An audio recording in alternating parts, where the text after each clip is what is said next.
அனைத்து நீதிபதிகளுக்கும் வணக்கம். எனக்கு கீழ்க்கண்ட கேள்விகளுக்கு விடை தெரிய வேண்டும். சூதாட்டத்தினால தான் கடன் பிரச்சனை. அதனால் எங்கள் அப்பாவுக்கு மாதம் ரூ. 1000 கொடுக்க முடியாத அளவு கூட கடன் பிரச்சனை. அதனால தான் சண்டை போட்டா அப்படின்னா, என்னோட கடன் பிரச்சனை எவ்வளவு, யார் யாருக்கு எவ்வளோ கொடுக்க வேண்டும், சூதாட்டத்தில் நான் எவ்வளோ தோற்றேன், அதெல்லாம் எனக்கு தெரியணும். அப்படி இருந்துச்சுன்னா எங்கள் அப்பாட்ட ஏன் ஃபோன் பண்ணி சொல்லலை, இல்லை அவங்க குடும்பத்தில் உள்ளவங்களும் ஏன் ஃபோன் பண்ணி கேட்கல, சொல்லலை. எத்தனை மாதம் வீட்டு வாடகை கொடுக்கல, எத்தனை நாள் பட்டினியாக போட்டேன், எத்தனை நாள் நான் கொடுமைப்படுத்துகிறேன்னு என்னை விட்டு அவள் ஊருக்கு போனான். நான் வீட்டை விட்டு ஓடி போனப்போ கூட ஏன் எங்கள் வீட்டுக்கு ஃபோன் பண்ணி சொல்லலை. என்னோடய ஃப்ரெண்டு ராஜகணபதிக்கு நைட்டு 2 மணிக்கு ஃபோன் பண்ணியிருக்கா. ஏன் அப்படி இருக்க போது என் வீட்டில் ஏன் ஃபோன் பண்ணி சொல்லலை, அவங்க வீட்லேயும் ஏன் ஃபோன் பண்ணி சொல்லலை. சரி, நான் திரும்பி வந்ததுக்கு அப்புறமாவது சொல்லியிருக்கலாம்ல, ஏன் சொல்லலை. என் தங்கச்சி உடம்பு முடியாமல் ஹாஸ்பிட்டலில் அட்மிட் ஆகிட்டு ஆப்ரேஷன் பண்ணப்போ போய் ஏன் பார்க்கல. எங்கள் அப்பா சாக கிடக்கிற நிலைமையில் ஹாஸ்பிட்டலில் இருந்தப்போ ஏன் என்னைய போய் பார்க்க விடலை, அவருக்கு கூட இருக்க விடலை. ஏன் இவளும் போய் பார்க்கல, இவங்க குடும்பத்தில் உள்ள யாராவது போய் பார்த்தாங்களா, ஏன் பார்க்கல. எங்கள் அப்பா அம்மாவை கூட்டிகிட்டு போய் பேசினதுக்கப்புறம் நான் கொலை பண்ண பார்க்குறேன்னு காரை பிடிச்சிட்டு 600 கிலோமீட்டர் சென்னைக்கு வந்தாங்களே, ஏன் என் மேலே 300 மீட்டர் பக்கத்தில் உள்ள போலீஸ் ஸ்டேஷனில் கம்ப்ளைண்ட் கொடுக்கல. திரும்ப கூட்டிகிட்டு போன சொன்னதுக்கப்புறம் ஏன் விட்டுட்டு போனாங்க. கொலை பண்ணுறேன்னு சொல்லி தான் வந்திருக்கிறாங்க. போலீஸ் எஸ்ஐலாம் கூப்பிட்டு வந்து மிரட்டினாங்க. அப்படி இருக்கும்போது ஏன் கம்ப்ளைண்ட் கொடுக்கல. திரும்பவும் அதே மாதிரி 10 நாள் கழித்து கொலை பண்ண பார்க்குறேன்னு சொன்னாங்க. ஏன் சென்னையை விட்டுட்டு அவங்க ஊரில் கூட இல்லை, தூத்துக்குடியில் அவங்க அக்கா அட்ரஸை கொடுத்து எதுக்காக போலீஸ் ஸ்டேஷனில் கொடுமைப்படுத்துகிறான்னு கம்ப்ளைண்ட் கொடுக்கணும். ஏன் எனக்கு தண்டனை வாங்கி கொடுக்கல. அந்த வீட்டோட மூத்த மாப்பிள்ளை அதுக்கப்புறம் எங்கே போனார், ஆளையே காணுமே, எந்த கோர்ட்டுக்கும் வரல. என் மேலே வன்கொடுமை வழக்கு போட்டாங்க. சரி, எனக்கு ஏன் தண்டனை வாங்கி கொடுக்கல. சரி, தண்டனை கொடுக்கல, எனக்கு ஏன் யாருமே அண்ணன் தம்பிலாம் அடிக்க கூட செய்யலை, ஒரு இது கூட பண்ணலை. தப்பு பண்ணுறீங்க அது பண்ணுறீங்கன்னு ஏன் கேட்கல கூட இருந்தப்போ. எங்கள் அப்பா அம்மா அக்கா மேலேயும் வன்கொடுமை வழக்கு போட்டாங்க. எத்தனை நாள் எங்கள் அப்பா அம்மாவுக்கு சாப்பாடு போட்டாங்க, எத்தனை நாள் போயிட்டு வந்தாங்க அவங்க ஊருக்கு, இல்லை அவங்க எத்தனை நாள் தங்கினாங்க, எங்கள் அக்கா பசங்க எத்தனை நாள் தங்கினாங்க, இல்லை எத்தனை நாளாக வந்துட்டு போனாங்க.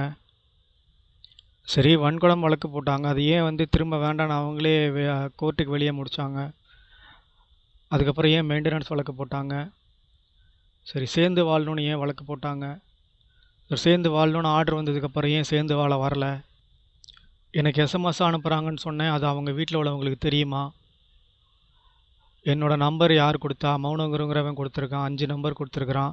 அவனோட எப்படி தொடர்பு வந்தது, அவன் சூதாடுறது, தண்ணி அடிக்கிறது, தம் அடிக்கிறது, வாட்ஸ்அப்பில் ஐபிஎல் சூதாட்டம் ஆடுறது எல்லாம் இவளுக்கு தெரியுமா, இவங்க குடும்பத்தில் உள்ளவங்களுக்கு தெரியுமா. அவனோட எப்படி தொடர்பு வந்துச்சுன்னு இவங்க குடும்பத்தில் உள்ளவங்களுக்கு தெரியுமா. அவனை மூலம் இன்னும் 15 பேரோட தொடர்பு இருக்குன்றா, அது அவங்க வீட்டில் உள்ளவங்களுக்கு தெரியுமா. அவங்களோடலாம் எப்படி தொடர்பு வந்துச்சு. வேறு கல்யாணம் பண்ணணும், டைவர்ஸ் கொடுங்கன்னு அவங்க தான் கேட்டாங்க. அப்புறம் ஏன் சேர்ந்து வாழணும்னு வழக்கு போட்டாங்க. எனக்கு நடந்தது என்னோடய லாயரோட குடும்பத்தில் உள்ளவங்களுக்கு நடத்திருந்தால் அவர் என்ன பண்ணியிருப்பார். இந்த மௌனூர் கல்யாணமான புதுசில் குடிச்சிட்டு போய் விவகாரத்தை வரைய போனதெல்லாம் இவளுக்கு தெரியுமா, இவங்க குடும்பத்தில் உள்ளவங்களுக்கு தெரியுமா. வேலைக்கு போகிறேன்னு பொய் சொல்லிவிட்டு வேலை இல்லாமல் ஊர் சுற்றுனது தெரியுமா.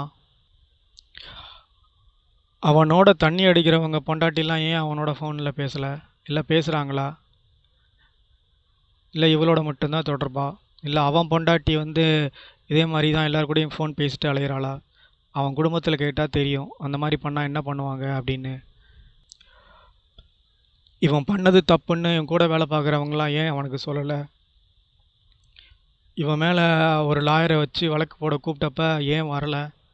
முதல்ல நம்பர் கொடுக்கலன்னு போய் சொன்னால் அப்புறம் ஏன் தெரியாமல் கொடுத்துட்டேன்னு சொல்கிறான்.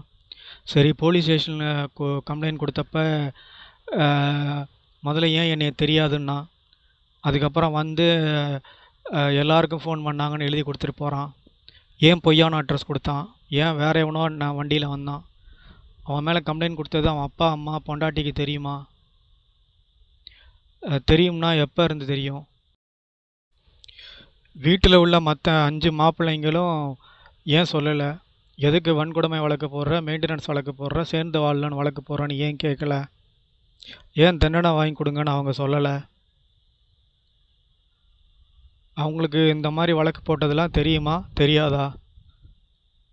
அவங்க குடும்பத்தில் உள்ள பசங்களுக்கு இது மாதிரி நடந்திருந்தா அவங்க என்ன எதிர்பார்த்துருப்பாங்க? என்னோட சர்டிஃபிகேட்லாம் எதுக்கு எடுத்துகிட்டு போனாங்க? எடுத்துகிட்டு போகல, பீரோவில் தான் இருக்குன்னு எதுக்கு போய் சொன்னாங்க? 4 வாரம் எங்கள் அப்பாவை பார்க்க ஏன் போனாங்க? போகும்போது வீட்டை வந்து ஏன் இன்னொரு பூட்டு போட்டு பூட்டிட்டு போனாங்க? ஹவுஸ் ஓனரை எதுக்கு 50 லட்சம் கடன் இருக்கு, பூட்டை உடைச்சா உள்ளே வைப்பேன்னு மிரட்டணும்? இது எல்லாத்துக்கும் விடையை கண்டுபிடிச்சி சொல்லுங்கள், சரிங்களா? வணக்கம்.